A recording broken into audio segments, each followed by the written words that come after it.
Meron na pong paalaala itong mga congressman at mga prosecutor kay Vice President Sara Duterte. Isa dito na paalaala ni Congressman Jinky Luistro.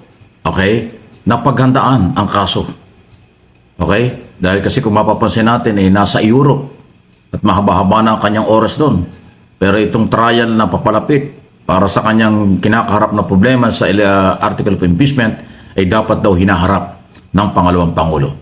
Advantage of this due process na ibinibigay sa kanya in the impeachment process, no? So I think it is really for them to take advantage of this opportunity upang pag-aralan at ilatag ang kanilang ebidensya about the allegations of misuse of confidential funds. Ayan, no? So malinaw ang paalaala ng prosecutor na si Jinky Luistro ng lalawigan ng Batangas. Paghandaan, harapin. Kasi napapansin nga po ng marami na masyadong mahaba na yung kanyang oras doon sa Netherlands, kahit na kanyang ama yung kanyang tinutulungan doon, pero siya po ay Vice President. Sabi nga ni Congressman Defensor, isa sa mga prosecutors, na hindi na nagagawa ni Sara ang kanyang trabaho bilang pangalawang Pangulo. Siya ay elected Vice President. Marami ring trabaho kung tutuusin, maraming dapat gawin ng Vice President kung tatrabaho. Pero bakit nga daw siya ay masyadong matagal sa Europe? Na parang pinababayaan niya ang kanyang tungkulin dito. Paalaala lang naman yan. Okay? At doon naman ho sa issue ng impeachment, ang sinasabi ngayon, itong mga prosecutor, ay paghandaan niya. Huwag niyang ibaliwala ito. Ang sinasabi nga ni Congressman Luistro, yung isa sa mga article of impeachment na graft in corruption, may kaugnayan sa intelligence fund. Okay, napakabigat na kaso nun. Dahil hindi nga malinaw kung saan napunta ang pera. Kaya dapat daw paghandaan. Okay, napapansin po natin na talagang parang, although sabi ni Sara, nakahanda na ang kanyang abogado. Pero hindi lang dapat yung mga abogado. Dapat nandito siya sa Pilipinas. Kaya nga lang po, inuubos na ngayon ang kanyang panahon doon sa kanyang ama sa Europe.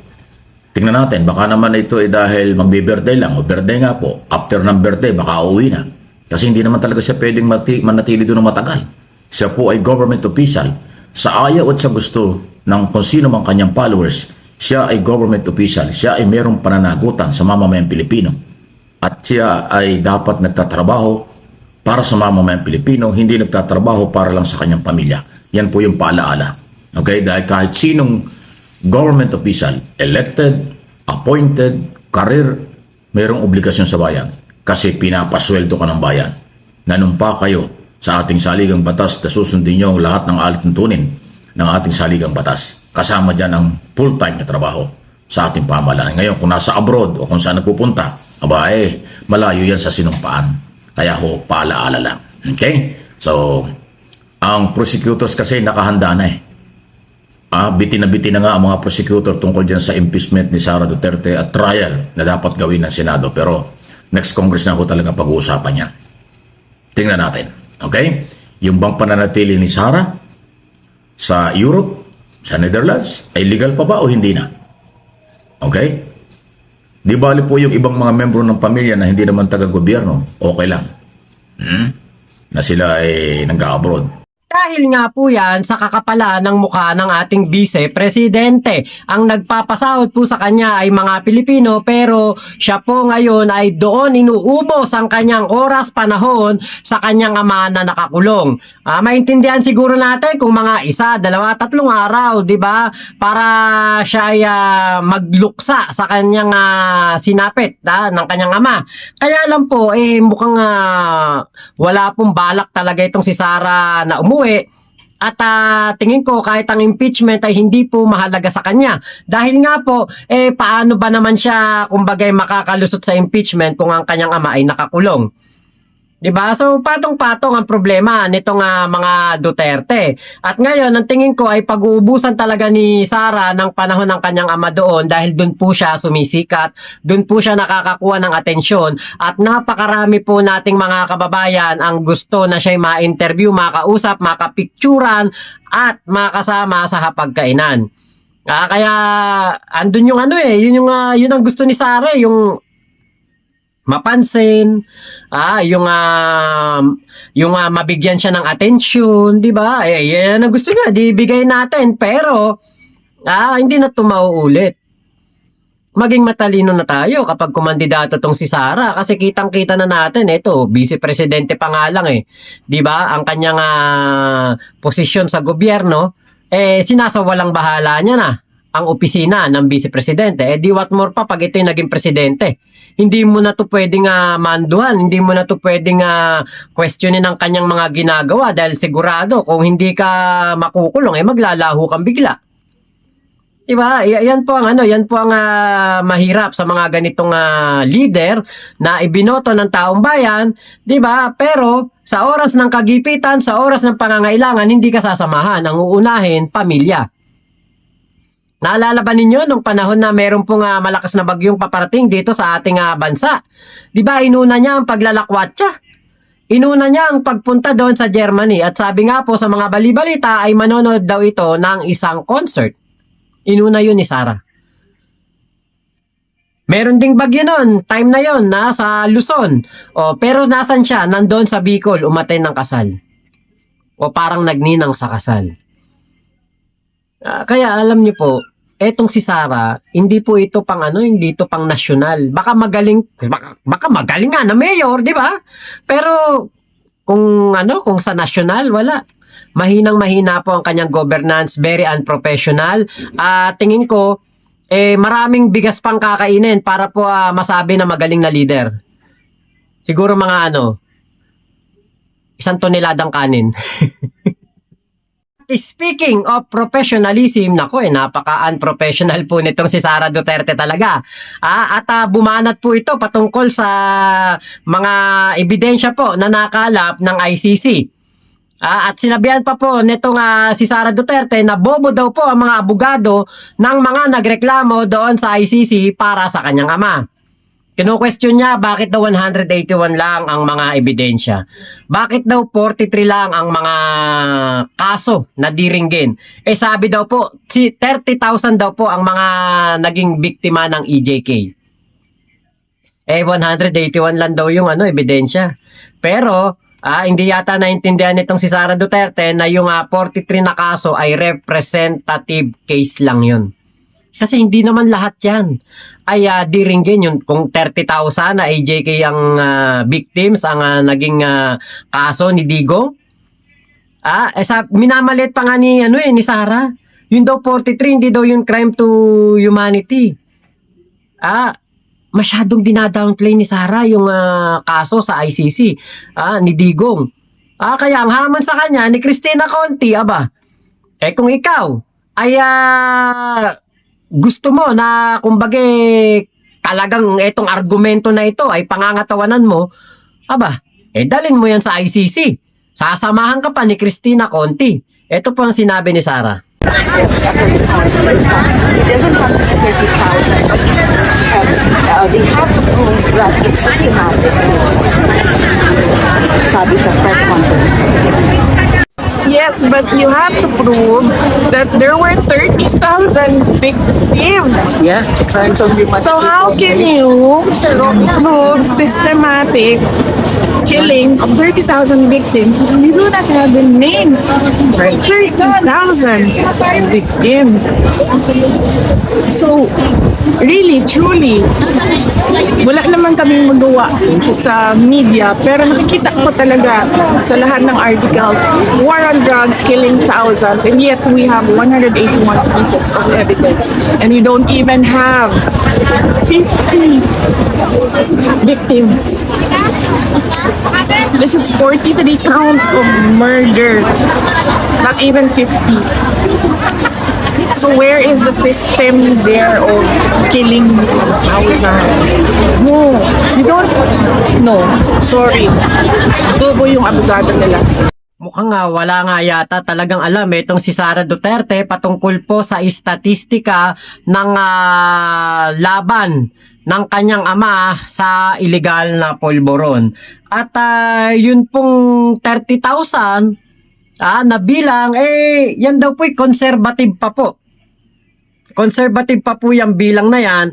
At according po ito mismo sa report, mismong gobyerno ni Digong ang gumawa po ng report na ito. Ano pong 2017. Ang sabi po dito sa accomplishment report nito, ito daw po ay noon daw pong okay, ito nakalagay dito July 1, 2016 to November 27, 2017. Ito po. Meron po tayong hawak dito na na report. Ayan, hindi kita. Ayan. Siguro ipa-flash ko na lang dito sa aking screen. Nakalagay po dito 79,000 ng anti-polvoron operations conducted. 118,000 ang polvoron personalities arrested. 1 million ang sumurrender. Yung pong namatay ay nasa 3,967 July 1, 2016 to November 27, 2017. So mga nasa more or less 1 year and 5 months. Tapos 16,355 ang paggurgur na under investigation. Yan po. Meron po ditong statistika, meron po ditong nakalagay dito. At ito po ay ayon mismo sa report na ginawa po ng gobyerno ni Digong. Ayan, 2017 key accomplishment. So imagine niyo kung ganong karami, pagpalagay mo na lang 20 mil sa loob ng isang taon at isang taon at 3 buwan o isang taon at 5 buwan. 20 mil. Ilang taon na muno si Digong? 6 years. So, 20, 40, 60, 80? Sa totoo lang kung totoo yung bilang na sinasabi nila na, hindi, 6,000 lang. Diyos ko, imagine niyo yun. 365 days lamang ang meron sa isang taon. 365 times 6. 2,190 days lang namuno si Digong bilang presidente. Tapos ang nagurgur, 6,000. Ibig sabihin, 3 tao kada araw. Ang average. Paano yung nangyari noon sa Bulacan? Na merong nagurgur, 20 katao ba yun sa loob ng isang araw lamang? Diba? Kaya, yung ginagawang pang-downplay dito ni Sara Duterte, pinapakita niya lamang na siya mangmang sa mga pangyayari noong ama niya ang presidente ng ating bansa. So yan po bumanat na naman si Sara ng isang dispalinghadong pananalita at ang sabi, bobo daw po yung abogado ng mga biktima ng kanyang ama. Kung eto lang kung bobo yung abogado ng mga biktima ng EJK, ano kaya siya? Kung bobo yung mga yun, yung abogado ng mga EJK victims, ba't nakakulong ngayon si Digong? Diba parang mapapaisip ka, kung bobo yung abogado, what more pa kaya si Harry Roque? What more pa kaya si Salsal Panelo? What more pa kaya si BP Sara na naturing ang abogada rin? Diba parang bobo yung abogado nila? Pero nasaan ang ama mo ngayon? Diba? Yan lang ang tanong natin. Sige BP Sara, okay, bobo yung abogado ng mga biktima, pero nasaan ba ama mo ngayon? Nakakulong. Sino nagpakulong? Yung mga biktima. Bakit hinuli ng Interpol si Digong? Kasi may probable cause. So kung bobo yung mga abogado ng biktima, pwede ba nating sabihin na mas bobo ka, BP Sara? Nagtatanong lang tayo kasi kung bobo yung mga abogado na yun, ibig sabihin galawang bobo pa yun, nakapagpakulong sila ng dating presidente. Yung mga bobong ganong bobo na abogado, nagawang makapagpakulong ng pinaka makapangyarihan noon sa Pilipinas. Aba, Putya, parang kinakabahan na ako ngayon. Eh paano pala kung mga matatalino pa yung mga abogado ngayon ng mga biktima? Baka si Digo nakapila na sa ano to. Nakapila na to dun sa sa upuan. Grabe no. This coming from a vice president na abogado. Di ba dinadownplay mo, minamalit mo yung mga abogado, pero nasan ba yung ama mo ngayon? Na ipakulong ng sinasabi mo na bobong abogado. Bibi Sara, kumakain ka pa ba?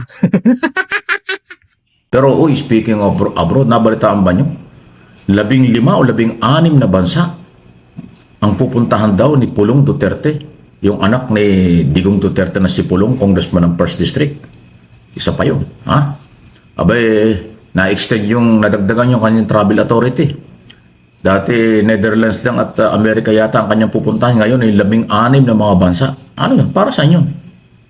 Ibig sabihin, si Pulong ay hindi makampanya sa kanyang 1st District sa Davao. Abay, mananalo dyan si kaganyan, hindi siya makampanya. Abay, parang walang kalaban si Nograles. Si Attorney Congresswoman Mix Nograles ang kanyang kalaban sa unang distrito ng Davao. At si Pulong kung di makakapampanya dahil nag-abroad, maapekto hindi ng kampanya ang kandidatura ng kanyang amang nakakulong ngayon dahil tumatakbong mayor. Kaya, so kasi dun sa travel authority na ibigay ng Kongreso, ganun pong karaming mga bansa. Sa Middle East, hindi yata kasama ang Middle East, sa buong Europe, parang iikuti niya Tapos Amerika, Cambodia, Korea pa yata, kung saan-saan mga bansa, hindi ko alam kung ano meron. Siya ba yung mga kampanya sa OFW? Hindi naman siya party list congressman. Hindi naman siya senator candidate. Yan ho yung kailangan umikot dahil OFW ang kakaharapin. Pero wala naman Hindi naman siya national candidate. Kaya tuloy yung iba nagdududa. Alam naman natin, mabigat din po ang mga kaso ni Pulong dito sa Pilipinas. Merong smuggling case na nakapile dyan sa DOJ. Di ba? Na ipinile ni Senator Trillanes. Yung mga kasong criminal din na ipinile sa kanya. So kaya tuloy yung iba nagdududa, ito ba yung naghahanap ng mga bansa na pwedeng pag-applyan ng political asylum? Kaya bakit napakaraming bansang pupuntahan? O ito ba yung mamamasyal lang? O ano ba talaga ang layunin? Ang tanong dito, sana ayan ay sariling pera ang gamitin kasi kung people's money, dahil mayroong travel authority, mukhang hindi tama. Siguro naman hindi papayagan ng Kongreso na gumamit ng pera ng bayan yung kanyang pagbiyahe sa 16 o 15 mga bansa. Parang doon sa kanyang travel authority, babalik yata siya sa May 10, 2 days before election, sa Mayo. Wow! Kung gagawin ni Pulong Duterte, palagi ko gagawin niya kasi hindi naman niya yung travel authority na ganun karaming bansa pupuntahan kung hindi naman kailangan. So, yun po. Mukhang mahilig silang mag-travel ngayon. Ano kaya meron? Kaya nagdududa yung iba na baka nagtatago na ng kayamanan, baka naghahanap na ng bansang pwedeng mag-apply ng political asylum kasi may mga kaso sila At hindi biro ang kailang mga kaso. Mabibigat ang kaso tungkol sa illegal drugs, ito si Pulong at iba pa. Hindi naman po nawawala yung mga ebidensya at kasong nakapal ngayon before Department of Justice, National Prosecutor Service. Sana naman hindi yun ang plano. Binabalita ko lang sa inyo na may mga nag-iisip ng mga Pilipino ng ganyan. Dahil nga sa nakakapagtaka bakit napakaraming bansa na kanyang pupuntahan. Yan ay personal travel niya, okay yan. Kung sarili niyang pera, bahala siya. Okay? Ngayon, kung mayroong involved na perang gobyerno, ayun lang, hindi tama. Pero kung para saan, yun nga yung tanong. Kahit ako nagtatanong, para saan? Para ikutin ang napakaraming mga bansa sa mundo. Samantalang nasa ICC lang naman si Duterte kung yun ang kanyang dadalawin. Although kasama ang Netherlands na kanyang pupuntahan. Para saan niya? Kaya nga, alam naman natin, pagka ganyan ang galawan ng isang government official, yan po hindi masamang pag-usapan. Ang isang public official, ano man ang ginagawa nito, legal at karapatan ng kahit sino magtanong at talakayin kung ano ang kanyang ginagawa. Kasi government official. Ngayon, kung wala ka sa gobyerno, wala tayong pakialam dyan. Kung nasa pribadong sektor ka na kampanya, kung ano man kayo, walang pakialam kung kahit sino. Pero kapag government official, hindi lang congressman, kahit na sino, na government official, karapatan ng kahit sinong talakayin, magtanong, itapik sa social media at iba pang talakayan ng mga media fora kung bakit umalis at ano ang dahilan. Yun po yun. Pinapaliwanag ko lang mabuti dahil may mga saradong isip na kahit sarado, sana magbukas pa rin kahit papaano. Baka akala nyo batikos ito. Hindi batikos ito kung naiintindihan nyo. Pagbabalita lang, pagbibigay ng analysis at opinion, at pagtatanong, bakit nila ginagawa yon. Yun lang po yun. Please like and share ang ating lahat ng mga video sa MA Pinoy TV at Mike Abe Opinions, ang ating dalawang channel. Dito po sa issue naman ng travel authority ni Pulong, meron po akong mga nakitang mga post sa FB. Ewan ko kung totoo ito, ewan natin kung ito ay kumpirmado, pero meron pong mga nagko-comment na parang alam na nila kung ano ang gagawin ni Pulong. Sa dami daw po ng bansa na pupunta na ito ni Pulong, at dahil daw po sa napakamahal maningil nitong si Nicolas, itong kanilang abogado, si Kaufman, dyan po para sa kanyang ama sa Netherlands, sa ICC, iipunin na daw, o kumbaga kukunin na daw po yung mga tagong yaman sa mga bansa na ito. Kaya daw po pupuntahan na ito ni Pulong. Iwi-withdraw na daw. Ayon po sa isang insider dyan po sa ICC, ay tumataginting na 140 million pesos buwan-buwan po ang kailangan na ibayad ng pamilya ni Digong para sa serbisyo nitong masyado lang nire-recognize, masyado lang pinapasikat na abogadong si Nicolas Kaufman. 140 million every month daw po ang bayad, pero sa record po ng ICC ay wala pa po itong naipapanalong kaso. Meron man pong isang kaso ito na na-acquit ang akusado, tumagal po ng 11 years bago po napatunayan na walang pagkakasala yung isang tao. So yung as soon as possible ba na sinasabi ni Nicolas Kaufman na mapapalaya niya itong si Digong, 11 years. Kaya, naku po, eto 140 million times 12. 1,680 million ang babayad nila dito kay Kaufman taon-taon. Kung 11 years, pagpalagay na lang natin sa 10 years. Di 16 billion 16 billion 800 million ang kailangan nilang ibayad kay Kaufman. Diyos ko, napakayaman na ni Kaufman bago matapos ang kaso ni Digong. Diba? Yan po yung nababasa ko sa FB na dahilan daw po kung bakit napakaraming bansa ang pupuntahan ni Pulong Duterte. So, ngayon dito sa issue na ito, sa topic na ito ni Sir Mike Abe, alam niyo po, si Sara Duterte po talaga pinapakita niya lang ang kanyang yung tunay niya na pagkatao, na wala po siyang pakialam sa taong bayan. Wala siyang pakialam sa Office of the Vice President. Wala siyang pakialam sa pamumuno. Wala siyang pakialam sa mga Pilipino. Wala. Talagang ang concern niya, pamilya. Pinaka-importante sa kanya, pamilya. Hindi importante sa kanya yung mga Pilipino. Hindi.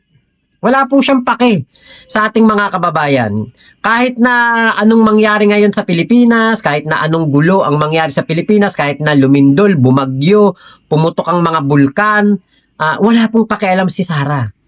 Yun lang po ang pinapakita niya, at yan lang po ang napapatunayan natin sa ginagawa niyang matagalang paghimpil doon o pag-stay doon sa dahig sa Netherlands. Ang isa pa po na walang kakwenta-kwenta din naman, na kahit naman nandito sa Pilipinas, tingin ko wala rin naman maitutulong at wala rin naman tong utak, ay itong ating senador na nakakahiyaman pero senador ng Pilipinas na si Robin Padilla. Walang bilang Kaya nasa Pilipinas, kaya nasa dahig, walang silbi. Masasabi natin na walang kwentang tao. Wala siyang kwentang senador kasi wala naman talaga siyang maitutulong doon sa pag-stay niya sa dahig. Di naman niya maiuwi si Digong. Hindi naman siya abogado. Wala nang alam to sa batas ng Pilipinas eh. Pag nga nakikipagdebate to, may kodigo na, may coach pa. Di ba? Ito po yung mga tao na dapat nating iwasan na iboto sa mga darating po na eleksyon dahil hindi po ito karapat-dapat na mamuno sa ating bansa dahil nasasayang lang po ang pera ng mga taxpayers. Masasayang lang po ang ating kumbaga pagboto sa mga tao na ito dahil ito pong mga tao ito hindi naman po ito kumakandidato para mamuno, para maging leader ng bansa at para po pagsilbihan ang mga Pilipino. Ito po yung mga kumandidato para sa kanilang pansariling interes para kay Digong. So yun lamang po, maraming salamat sa pagsama nyo dito sa aking vlog na ito. Ingat po kayo, nasa mang panig kayo ng mundo. Nako, shoutout natin si Mami Maming, si Daddy Emil at ang aking kaibigan. Kaklase, si Ryan. Shoutout shoutout sa mga taga Santa Maria. Ingat po kayo dyan sa Santa Maria. Salamat po sa inyong panonood hindi ko kasi pwede sabihin basta dyan na lang good luck sa inyong negosyo, eskwelahan, saka grocery. Nako, ito yung mga masasabi natin mga successful talaga na mga negosyante dyan sa aking nilakihang bayan. Kaya po congrats po at pagpatuloy nyo lang po. Ito mga matutulungin to mga taon to, kilala ko to ng personal, mga family friend namin yan. Kaya nako pag ito mga pumasok sa politika, hindi to papasok sa politika, pero pag ito pumasok sa politika, lalo na to si Ryan, napakamatulungin yan. Salamat salamat po, ingat po kayo. Mama chup chup, love you, God bless us all. Pilipinas, God first.